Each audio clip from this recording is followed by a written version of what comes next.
Hey everyone, Arslan here. Welcome to part 2 of my interview with Noam Tomaschoff. In this video, Noam gets into a deeper discussion and analysis on what exactly he learned while directing his first ever feature film, TANKHOUSE. So, without further ado, enjoy part 2 of my interview with Noam Tomaschoff.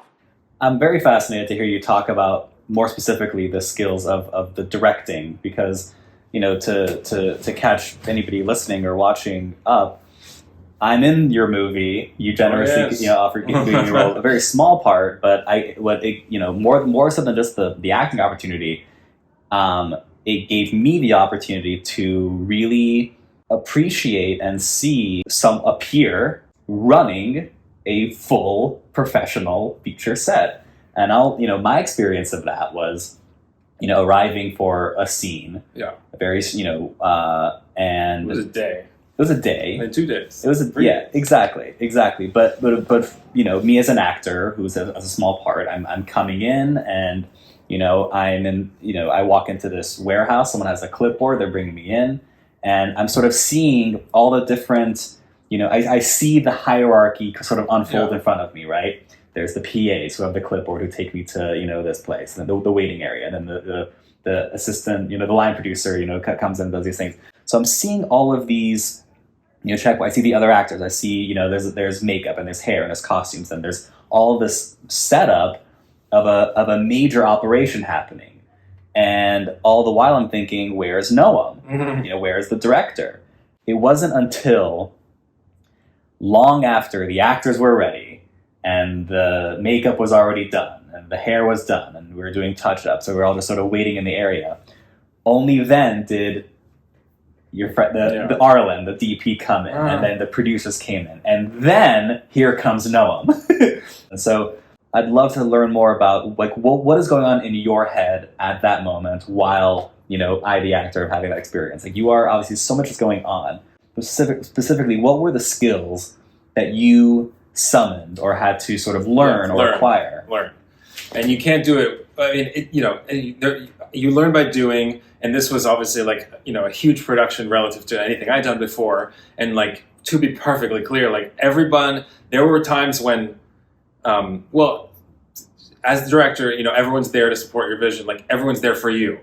And so as someone who was relatively new, there were times when I frustrated people, disappointed people, didn't have what they needed, was inefficient, and just all the bad stuff. I definitely did all of that, and that was the most acute learning experiences because there's no time to sort of reflect or consider what has happened. It's no, you just have to take the lesson and implement it immediately because there's simply no time for anything else. So in terms of what skills, well, communication was one of the major thing, especially when you have a large group and people are going off doing their own department's work. The lines of communication need to be clear and strong. And that was one of the first big lessons, is really a light way of describing kind of the way that it came about. There was, and I wouldn't say crisis, it was more just kind of like an inflection point in the production where if we didn't solve communication issues that were leading to frustration amongst the people who were all there for me, then the production would not be able to continue. And then as we say in soccer, you lose the dressing room, as coach. And then it's virtually impossible to work your way back from that. And I've visited and been on certain sets that the coach had lost the dressing room, and it's miserable. So, at that point, after the first week, when it was people don't know what you want, people don't know what they're supposed to do sometimes, it's not clear what's next, people feel stressed. There was, as me, you kind of have to, just accept that and be okay, what are we going to do? Let's talk about it and figure out a new plan.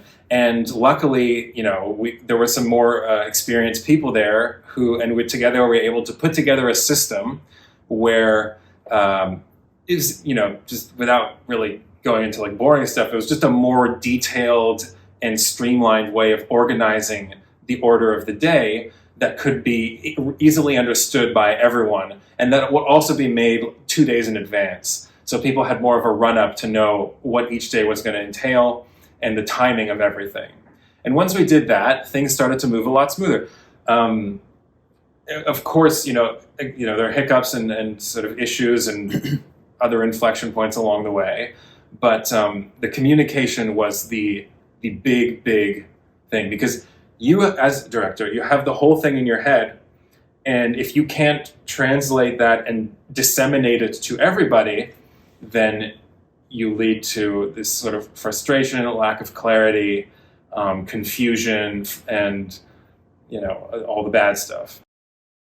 But yeah, every movie's kind of comes about differently. The one thing that I would say is like a good through line for anyone who wants to do this is that, the inception of this movie was that short version that we made a couple of years before, which was, had a budget of like $300, and it was just our friends, like just having fun as those characters.